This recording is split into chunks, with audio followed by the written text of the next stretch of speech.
মহাজগতের প্রতিটি সৃষ্টির মধ্যে আল্লাহ রাব্বুল আলামিনের অস্তিত্বের স্পষ্ট প্রমাণ সমুজ্জ্বলরূপে বিদ্যমান।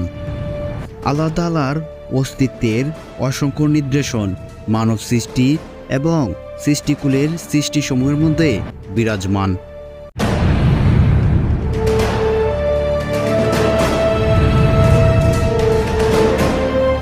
আল্লাহর অস্তিত্ব ও মহাকাশ সম্পর্কে অনেকের অনেক কিছু জানার হয়তো অজান্তেই রয়ে গেছে, আর এই এপিসোডটি তাদের জন্যেই। চলুন আল্লাহর অস্তিত্ব ঘুরে দেখে আসি। বিল্লাল ইসলামিক মিডিয়া এসডি, ইসলামের সন্ধানে।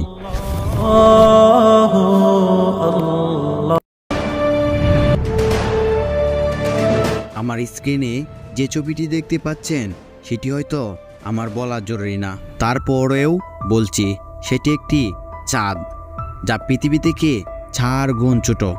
শুধু এটুকুই না, এটা সিরিজ এবং প্লুটো থেকেও বড়। তারপর হচ্ছে মার্কিউরি, এরপর হচ্ছে গ্যানিমেড যা মার্কিউরি থেকে আরও বড়। এরপর হচ্ছে মার্স অর্থাৎ মঙ্গল, যা কিনা গ্যানিমেডের থেকেও বড়।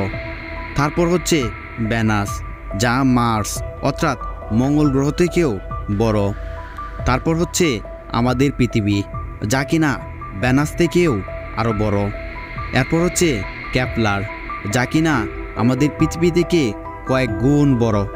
এরপর হচ্ছে নেপচুন, যা কিনা কেপলার চেয়েও বড়। এরপর হচ্ছে ইউরেনাস, যা কিনা নেপচুনের চেয়েও বড়। এরপর হচ্ছে স্যাটার্ন, যা কিনা ইউরেনাস থেকেও কয়েক গুণ বড়। এরপর হচ্ছে টুমেস, যা কিনা স্যাটার্ন থেকেও বড়। এরপর হচ্ছে জুপিটার অর্থাৎ বৃহস্পতি, যা কিনা টুমেসের থেকেও বড়।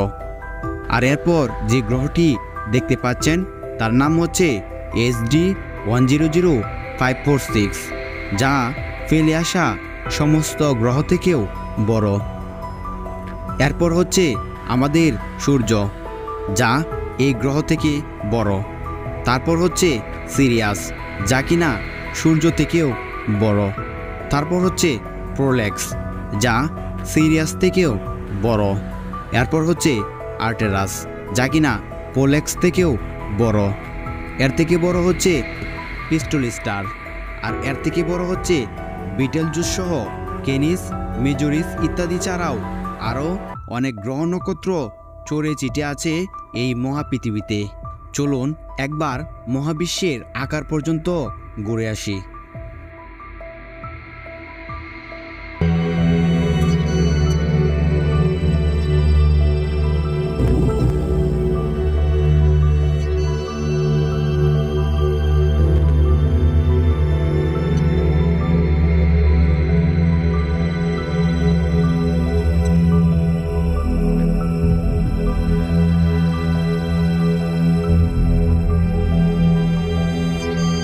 দেখুন চারপাশে কত শত নক্ষত্র রয়েছে।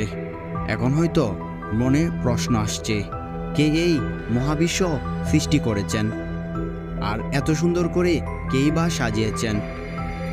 তাই যারা জ্ঞানী লোক তাদের হয়তো বোঝার বাকি নেই। সৃষ্টি করেছেন আমাদের সকলের সৃষ্টিকর্তা মহান আল্লাহ তাআলা। তার সৃষ্টি যদি এত বড় হয় তাহলে তিনি কেমন বড়? সুবহানাল্লাহ। আল্লাহর অস্তিত্ব প্রকাশ করতে হলে পবিত্র কোরআনে সূরা ইখলাস 4 আয়াতে আল্লাহ তাআলা ভালো করে বুঝিয়ে দিয়েছেন।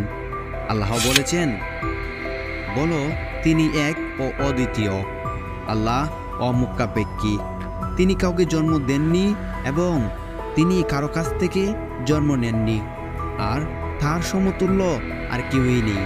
অর্থাৎ শেষের আয়াতটা এতই কঠিন, পৃথিবীর যে কিছুর সাথে তুলনা দিবেন সেটা আল্লাহ হবে না। তাই আল্লাহর অস্তিত্ব সম্পর্কে না ভেবে আল্লাহর সৃষ্টি সম্পর্কে ভাবুন।